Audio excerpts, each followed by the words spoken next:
قربانی کا بیان۔ قربانی کا بڑا ثواب ہے۔ رسول اللہ صلی اللہ علیہ وسلم نے فرمایا ہے کہ قربانی کے دنوں میں قربانی سے زیادہ کوئی چیز اللہ تعالیٰ کو پسند نہیں۔ ان دنوں میں یہ نیک کام سب نیکیوں سے بڑھ کر ہے، اور قربانی کرتے وقت یعنی ذبح کرتے وقت خون کا جو قطرہ زمین پر گرتا ہے تو زمین تک پہنچنے سے پہلے ہی اللہ تعالیٰ کے پاس مقبول ہو جاتا ہے۔ تو خوب خوشی سے اور خوب دل کھول کر قربانی کیا کرو۔ اور حضرت صلی اللہ علیہ وسلم نے فرمایا کہ قربانی کے بدن پر جتنے بال ہوتے ہیں، ہر بال کے بدلے میں ایک ایک نیکی لکھی جاتی ہے۔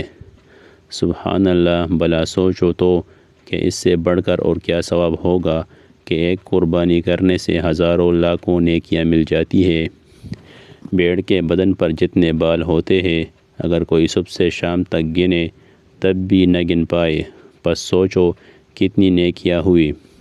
بڑی دینداری کی بات ہے تو یہ ہے کہ اگر کسی پر قربانی واجب بھی نہ ہو تب بھی اپنے بے حساب ثواب کے لالچ سے قربانی کر دینا چاہیے کہ جب یہ دن چلے جائیں گے تو یہ دولت کہاں نصیب ہوگی، اور اتنی آسانی سے اتنی نیکیاں کیسے کما سکے گی۔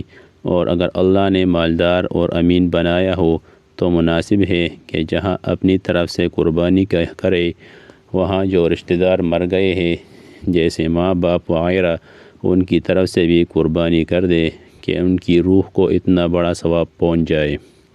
حضور صلی اللہ علیہ وسلم کی طرف سے، آپ صلی اللہ علیہ وسلم کی بیویوں کی طرف سے، اپنے پیر وغیرہ کی طرف سے کر دے، اور انہیں تو کم سے کم اتنا تو ضرور کرے کہ اپنی طرف سے قربانی کرے، کیونکہ مالدار پر تو واجب ہے، جس کے پاس مال و دولت سب کچھ موجود ہے اور قربانی کرنا اس پر واجب ہے، پھر بھی اس نے قربانی نہ کی، اس سے بڑھ کر بد نصیب اور محروم اور کون ہوگا، اور گناہ رہا سوا الگ۔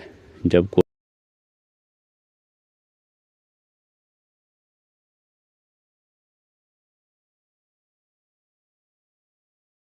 کا فطرہ واجب ہے، اس پر بقر عید کے دنوں میں قربانی کرنا بھی واجب ہے۔ اور اگر اتنا مال نہ ہو جتنے کی ہونے سے صدقہ فطر واجب ہوتا ہے تو اس پر قربانی واجب نہیں، لیکن پھر بھی اگر کر دے تو بہت ثواب پائے۔